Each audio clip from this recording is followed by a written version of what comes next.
मुझसे बहुत बड़ी त्रुटि हो गई नंद, मुझे क्षमा कर दो नंद।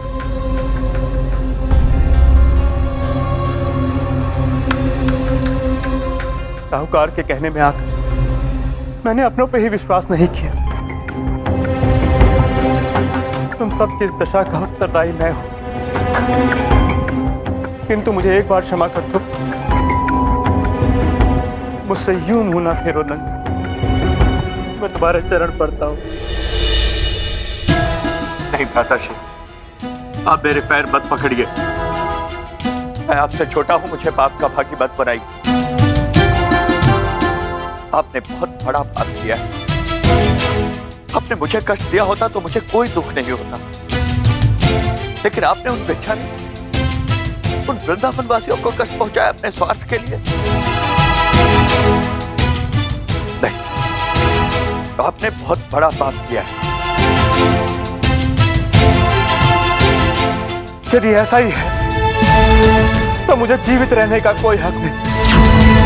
अब मुझे अपने समक्ष सिर्फ एक ही मार्ग दिख रहा, मुझे अपने आप को इस त्रुटि का दंड देना होगा।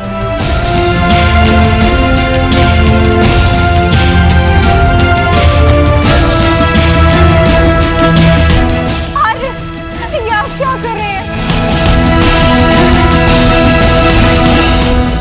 भ्राताश्री, भ्राताश्री, क्या कर रहे हैं भ्राताश्री?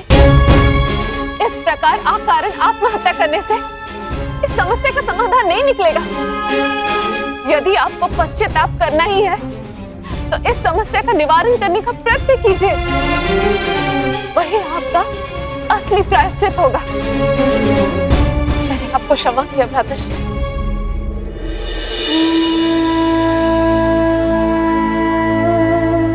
तुम ठीक कह रही हो यशोदा, मुझे अपने पापों का प्रायश्चित यही जीवित रहकर करना होगा।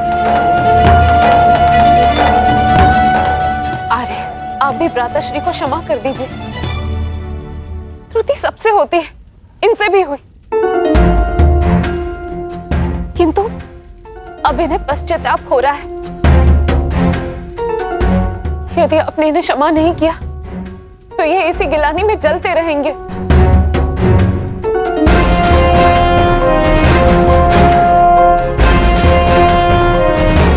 भ्राताश्री, मैं तो आपको क्षमा कर सकता हूं, किंतु जो गांव वासियों को कष्ट पहुंचाया है उसका क्या? अब जो भी गांव वासियों के लिए आपने किया है, उनके सारे कष्टों को हम दोनों को मिलकर दूर करना होगा।